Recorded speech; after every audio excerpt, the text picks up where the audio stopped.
Olá pessoas, quem fala aqui é Belmiro, bem-vindos e bem-vindas ao nosso podcast.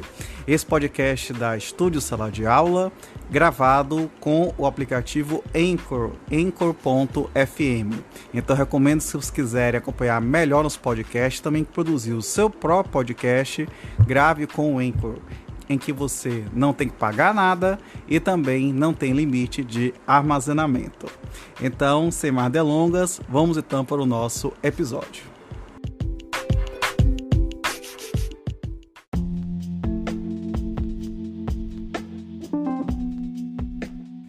Capítulo 3 do interrogatório do acusado, artigo 185. O acusado comparecer perante a autoridade judiciária no curso do processo penal será qualificado e interrogado na presença de seu defensor constituído ou nomeado. Parágrafo 1º. O interrogatório do réu preso será realizado em sala própria, no estabelecimento em que estiver recolhido, desde que estejam garantidas a segurança do juiz, do Ministério Público e dos auxiliares, bem como a presença do defensor e a publicidade do ato. Parágrafo 2º. Excepcionalmente, o juiz, por decisão fundamentada, de ofício ou requerimento das partes, poderá realizar o interrogatório do réu preso por sistema de videoconferência ou outro recurso tecnológico de transmissão de sons e imagens em tempo real, desde que a medida seja necessária para atender a uma das seguintes finalidades. Inciso 1. Prevenir risco à segurança pública, quando exista fundada suspeita de que o preso integre organização criminosa ou de que, por outra razão, possa fugir durante o deslocamento. Inciso 2. Viabilizar a participação do réu no referido ato processual, quando haja relevante dificuldade para seu comparecimento em juízo por enfermidade ou outra circunstância pessoal. Inciso 3. Impedir a influência do réu no ânimo de testemunha ou da vítima, desde que não seja possível colher depoimento destas por videoconferência, nos termos do artigo 217 deste Código. Inciso 4. Responder à gravíssima questão de ordem pública. Parágrafo 3º. Da decisão que determinar a realização de interrogatório por videoconferência, as partes serão intimadas com 10 dias de antecedência. Parágrafo 4º. Antes do interrogatório por videoconferência, o preso poderá acompanhar, pelo mesmo sistema tecnológico, a realização de todos os atos da audiência única, instrução e julgamento de que tratam os artigos 400, 411 e 531 deste Código. Parágrafo 5º. Em qualquer modalidade de interrogatório, o juiz garantirá ao réu o direito de entrevista prévia e reservada com seu defensor. Se realizado por videoconferência, fica também garantido o acesso a canais telefônicos reservados para a comunicação entre o defensor que esteja no presídio e o advogado presente na sala de audiência do fórum e entre este e o preso. Parágrafo 6º. A sala reservada no estabelecimento prisional para a realização de atos processuais por sistema de videoconferência será fiscalizada pelos corregedores e pelo juiz de cada causa, como também pelo Ministério Público e pela Ordem dos Advogados do Brasil. Parágrafo 7º. Será requisitada a apresentação do réu preso em juízo nas hipóteses em que o interrogatório não se realizar na forma dos parágrafos 1º e 2º deste artigo. Parágrafo 8º. Aplica-se o disposto nos parágrafos 2º, 3º, 4º e 5º deste artigo, no que couber, a realização de outros atos processuais que dependam da participação de pessoa que esteja presa, como acariação, reconhecimento de pessoas e coisas, inquirição de testemunha ou tomada de declarações do ofendido. Parágrafo 9º.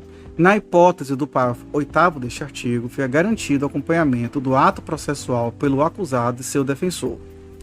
Parágrafo 10. Do interrogatório deverá constar informação sobre a existência de filhos, respectivas idades e se possuem alguma deficiência e o nome e o contato de eventual responsável pelo cuidado dos filhos, indicado pela pessoa presa.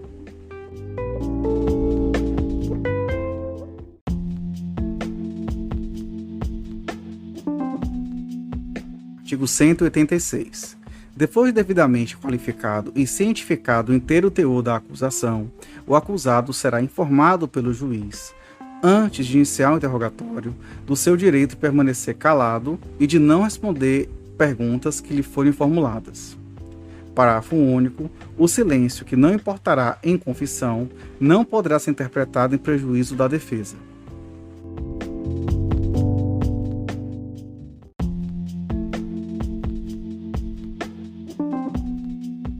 Artigo 187. O interrogatório será constituído de duas partes, sobre a pessoa do acusado e sobre os fatos.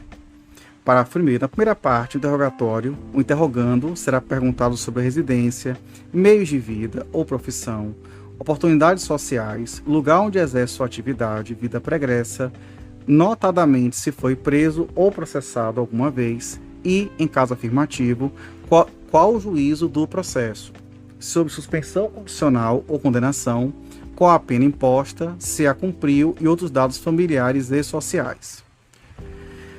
Parágrafo 2º. Na segunda parte será perguntado sobre: inciso 1, ser verdadeira a acusação que lhe é feita. Inciso 2, não sendo verdadeira a acusação, se tem algum motivo particular a que atribuí-la. Se conhece a pessoa ou pessoas a quem deva ser imputada a prática do crime e quais sejam e se com elas esteve antes da prática da infração ou depois dela. Inciso 3, onde estava ao tempo em que foi cometida a infração e se teve notícia desta. Inciso 4, as provas já apuradas. Inciso 5, se conhece as vítimas e testemunhas já inquiridas ou por inquirir e desde quando e se tem o que alegar contra elas. Inciso 6, se conhece o instrumento com que foi praticada a infração ou qualquer objeto que com esta se relacione e tenha sido apreendido. Inciso 7, todos os demais fatos e pormenores que conduzam à elucidação dos antecedentes e circunstâncias da infração. Inciso 8, se tem algo mais a alegar em sua defesa.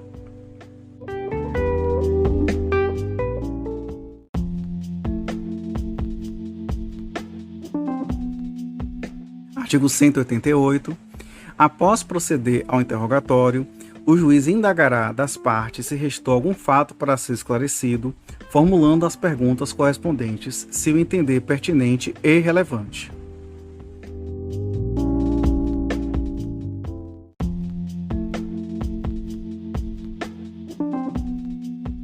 Artigo 189. Se o interrogando negar a acusação, no todo ou em parte, poderá prestar esclarecimentos e indicar provas.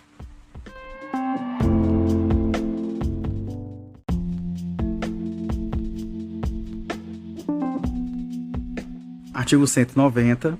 Se confessar a autoria, será perguntado sobre os motivos e as circunstâncias do fato e se outras pessoas concorreram para a infração e quais sejam.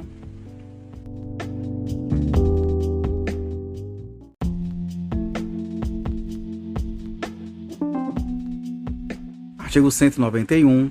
Havendo mais de um acusado, serão interrogados separadamente.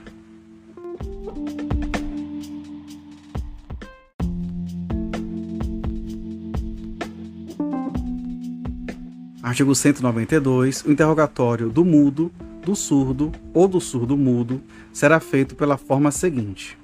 Inciso 1. Ao surdo são apresentadas por escrito as perguntas, que ele responderá oralmente. Inciso 2. Ao mudo, as perguntas serão feitas oralmente, respondendo-as por escrito. Inciso 3. Ao surdo-mudo, as perguntas serão formuladas por escrito e, do mesmo modo, dará as perguntas. Parágrafo único. Caso o interrogando não saiba ler ou escrever, intervirá no ato como intérprete e, sob compromisso, pessoa habilitada a entendê-lo.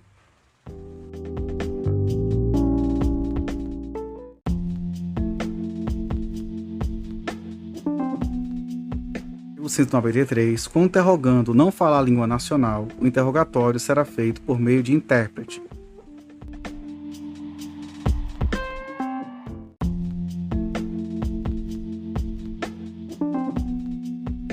Artigo 194, e aqui eu informo aos ouvintes. Curiosamente, não existe o artigo 194. De acordo com a versão do Código de Processo Penal que está disponível, atualizadíssima, no site do Planalto. Até tentei acessar por mais de um navegador e realmente não tem. Vamos prosseguir para o 195 agora.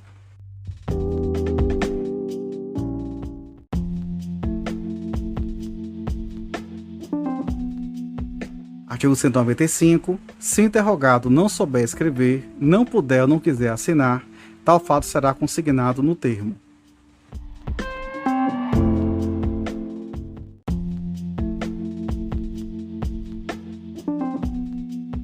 Artigo 196. A todo tempo, o juiz poderá proceder a novo interrogatório de ofício ou a pedido fundamental de qualquer das partes.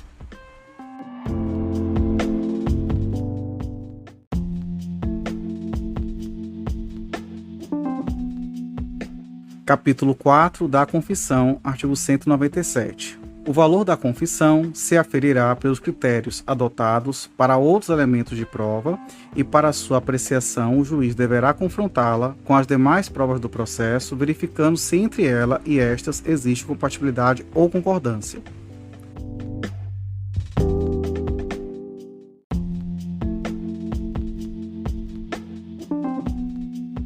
Artigo 198. O silêncio do acusado não importará à confissão, mas poderá constituir elemento para a formação do convencimento do juiz.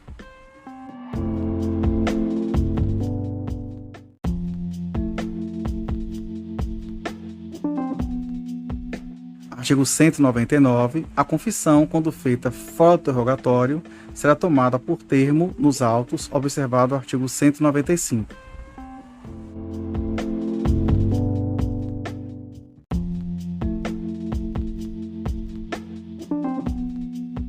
Artigo 200. A confissão será divisível e retratável sem prejuízo do livre convencimento do juiz, fundado no exame de provas das provas em conjunto.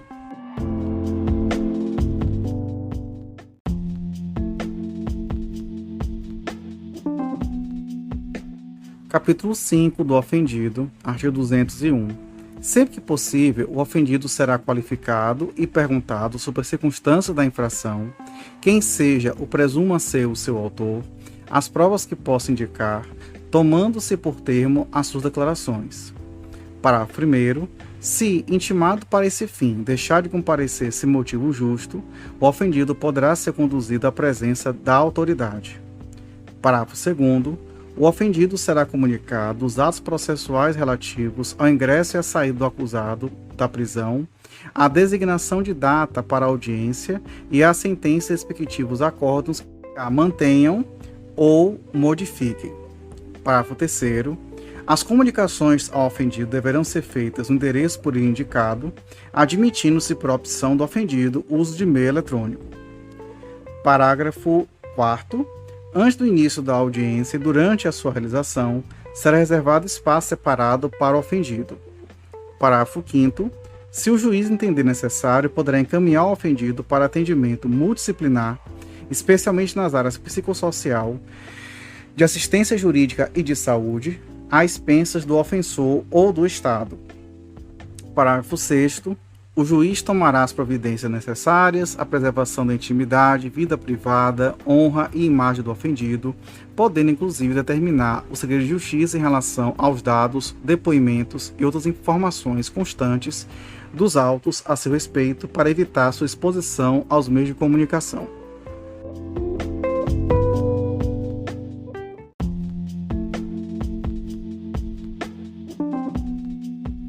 Capítulo 6 das testemunhas, artigo 202. Toda pessoa poderá ser testemunha.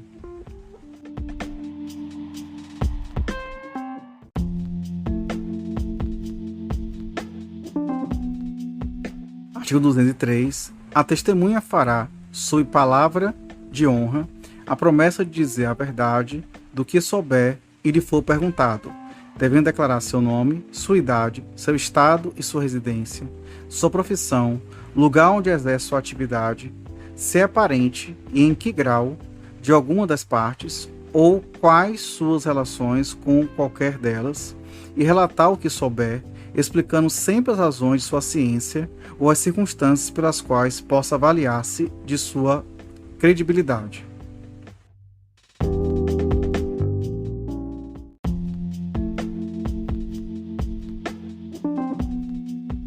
Artigo 204. O depoimento será prestado oralmente, não sendo permitido à testemunha trazê-lo por escrito. Parágrafo único. Não será vedada à testemunha, entretanto, breve consulta a apontamentos.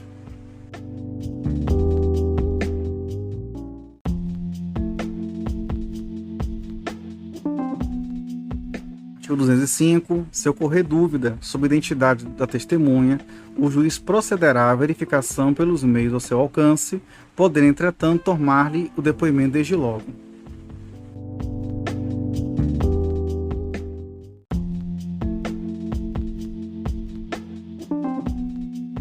Artigo 206. A testemunha não poderá eximir-se da obrigação de depor.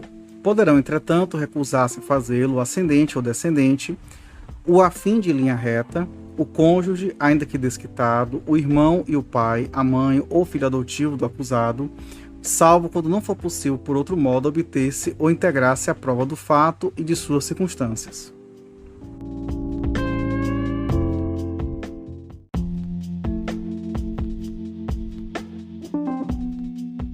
Artigo 207. São proibidas de depor as pessoas que, em razão de função, ministério, ofício ou profissão, devem guardar segredo, salvo se desobrigadas pela parte interessada quiserem dar seu testemunho.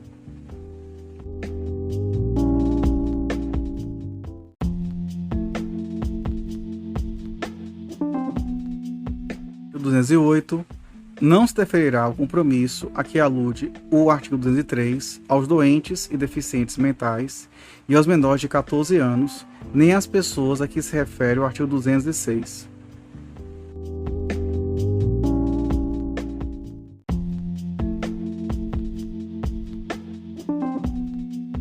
Artigo 209. O juiz, quando julgar necessário, poderá ouvir outras testemunhas, além das indicadas pelas partes.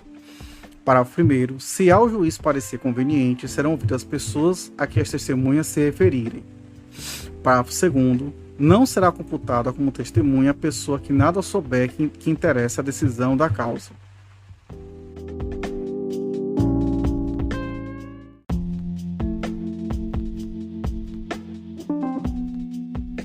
Artigo 210. As testemunhas serão inquiridas, cada uma de per si, de modo que umas não saibam nem ouçam os depoimentos das outras, devendo o juiz adverti-los das penas combinadas ao falso testemunho.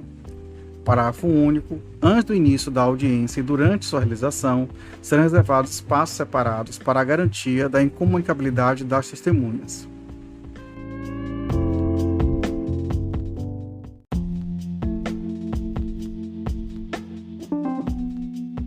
Artigo 211. Se o juiz, ao pronunciar a sentença final, reconhecer que alguma testemunha fez afirmação falsa, calou ou negou a verdade, remeterá cópia do depoimento à autoridade policial para instauração do inquérito. Parágrafo único. Tendo o depoimento sido prestado em plenário de julgamento, o juiz, no caso de proferir a decisão na audiência, artigo 538, parágrafo 2º, o tribunal, artigo 561, ou conselho de sentença, após a votação dos quesitos, poderão fazer apresentar imediatamente a testemunha à autoridade policial.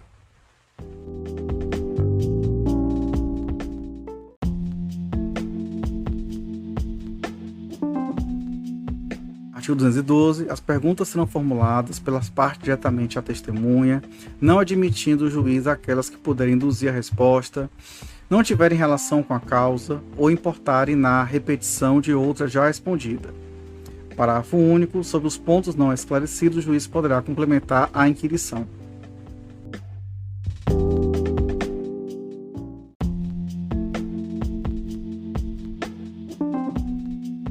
Artigo 203. O juiz não permitirá que a testemunha manifeste suas apreciações pessoais, salvo quando inseparável da narrativa do fato.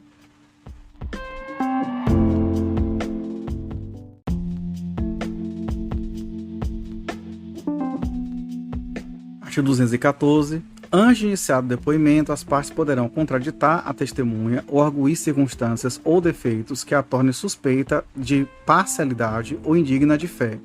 O juiz fará consignar a contradita ou arguição e a resposta da testemunha, mas só excluirá a testemunha ou não lhe deferirá compromisso nos casos previstos no artigo 207 e 208.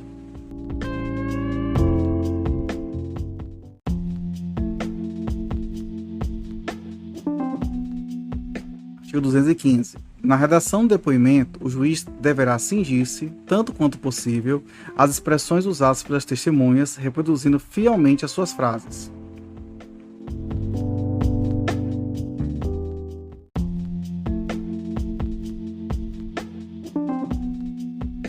Artigo 216. O depoimento da testemunha será reduzido a termo assinado por ela, pelo juiz e pelas partes. Se a testemunha não souber assinar ou não puder fazê-lo, pedirá a alguém que o faça por ela depois de lido na presença de ambos.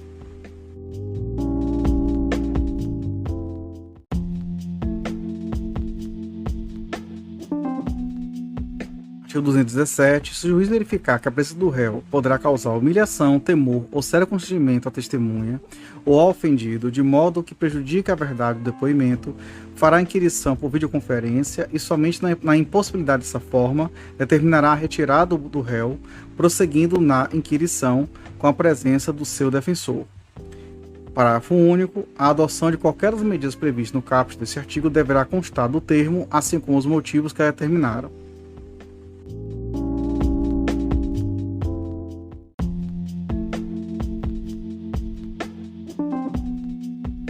Artigo 218. Se regularmente intimada a testemunha deixar de comparecer sem motivo justificado, o juiz poderá requisitar à autoridade policial a sua apresentação ou determinar seja conduzida por oficial de justiça, que poderá solicitar o auxílio da força pública.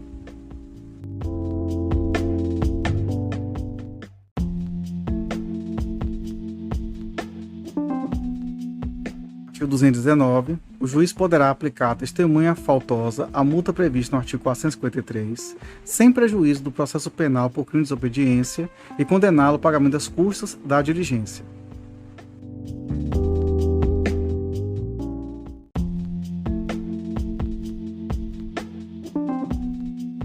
Artigo 220. As pessoas impossibilitadas por enfermidade ou por velhice de comparecer para depor serão inquiridas onde estiverem.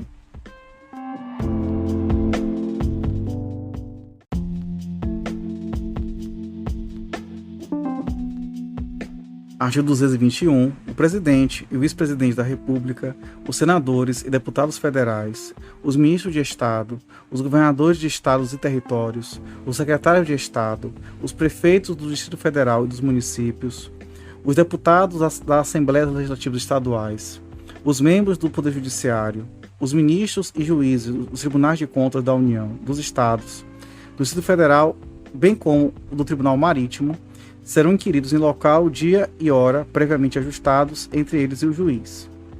Parágrafo 1º.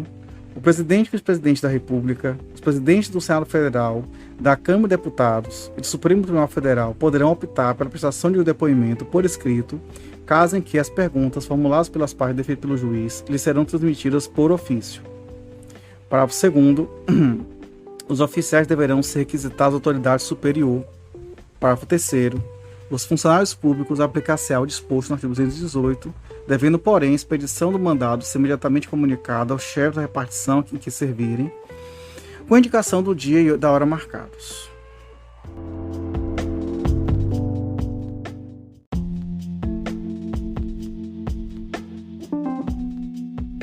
Artigo 222. A testemunha que morar fora da jurisdição do juiz será inquirida pelo juiz do lugar da sua residência, expedindo-se para esse fim carta precatória com prazo razoável intimados às partes.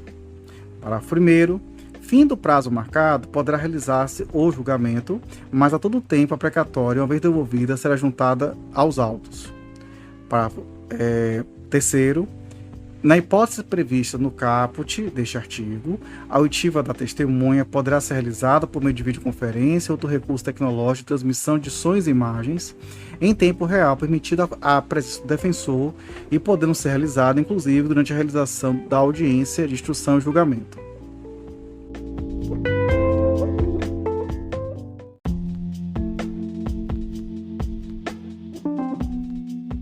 Artigo 222-A. As cartas rogatórias só serão expedidas se demonstrada previamente a sua imprescindibilidade, arcando a parte requerente com os custos de envio. Parágrafo único. Aplica-se às cartas rogatórias dispostas nos parágrafos 1º e 2º do artigo 222 deste Código.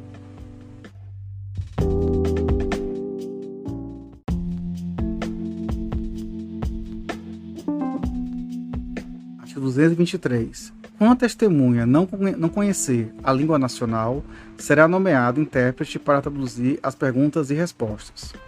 Parágrafo único. tratando-se de mudo, surdo ou surdo-mudo, proceder-se-á na conformidade do artigo 192.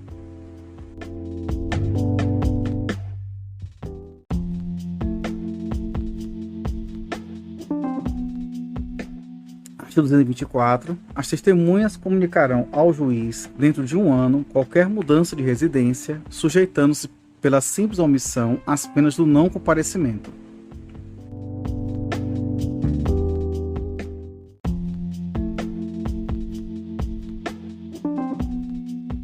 Artigo 225. Se qualquer testemunha houver de ausentar-se, ou por enfermidade ou por velhice, inspirar receio de que ao tempo da instrução criminal já não exista, o juiz poderá, de ofício, a requerimento de qualquer das partes, tomar-lhe antecipadamente o depoimento.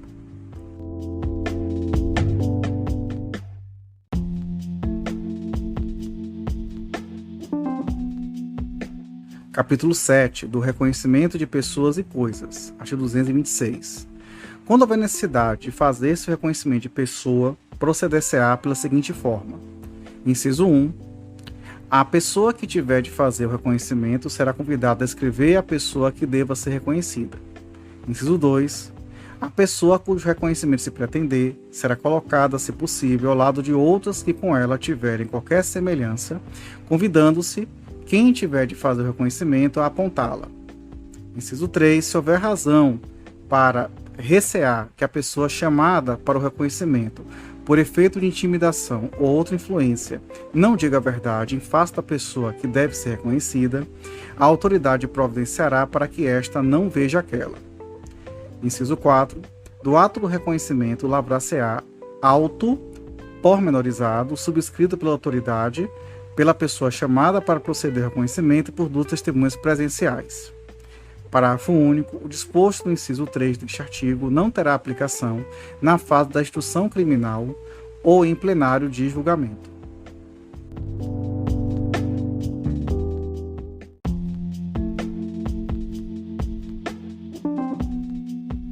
Artigo 227. No reconhecimento de objeto, proceder-se-á com as cautelas estabelecidas no artigo anterior, no que for aplicável.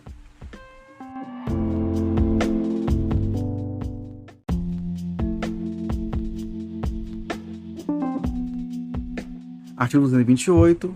Se várias forem as pessoas chamadas a efetuar o reconhecimento de pessoa ou de objeto, cada uma fará a prova em separado, evitando-se qualquer comunicação entre elas.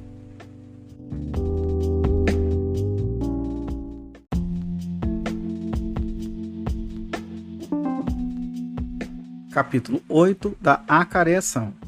Artigo 229. A acareação será admitida entre acusados, entre acusado e testemunha, em testemunhas, entre acusado ou testemunha e a pessoa ofendida, e entre as pessoas ofendidas, sempre que divergirem em suas declarações sobre os fatos e circunstâncias relevantes.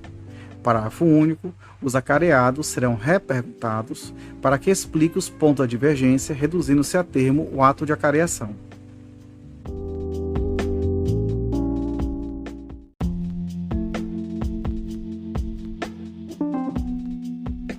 Artigo 230. Se ausente alguma testemunha, cujas declarações diverjam das de outra, que esteja presente, a esta se darão a conhecer os pontos da divergência, consignando-se no auto o que explicar ou observar. Se subsistir a discordância, expedir-se-á precatória à autoridade do lugar onde resida a testemunha ausente, transcrevendo-se as declarações desta e as da testemunha presente,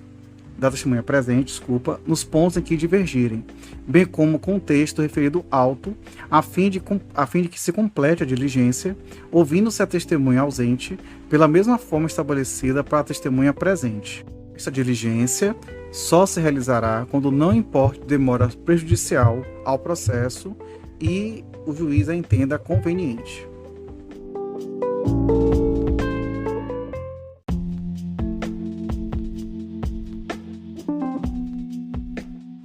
Capítulo 9 dos documentos. Artigo 231.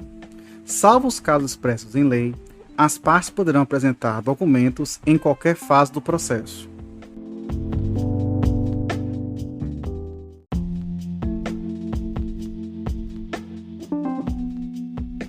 Artigo 232. Consideram-se documentos quaisquer escritos, instrumentos ou papéis, públicos ou particulares. Parágrafo único. A fotografia do documento devidamente autenticada se dará o mesmo valor do original.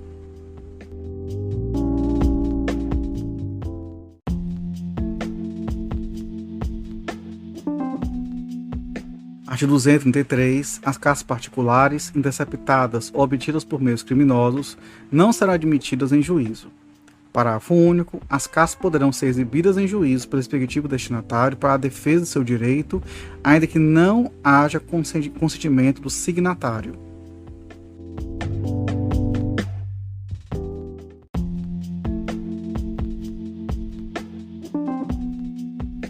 Artigo 234. Se o juiz tiver notícia da existência de documento relativo a ponto relevante da acusação ou da defesa, providenciará, independentemente de requerimento de qualquer das partes, para sua juntada aos autos, se possível.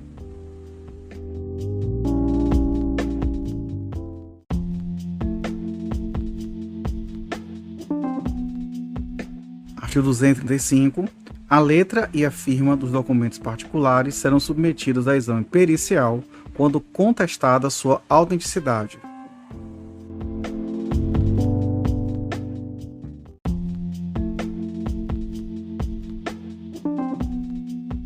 Artigo 236. Os documentos em língua estrangeira, sem prejuízo de sua juntada imediata, serão, se necessário, traduzidos por tradutor público ou, na falta, por pessoa idônea nomeada pela autoridade.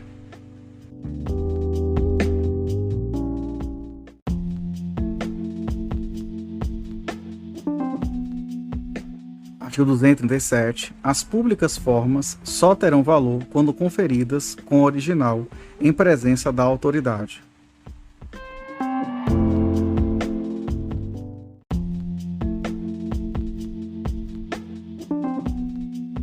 Artigo 238. Os documentos originais, juntos ao processo findo, quando não existe motivo relevante que justifique a sua conservação nos autos, poderão, mediante requerimento e ouvido do Ministério Público, ser entregues à parte que os produziu, ficando o traslado nos autos.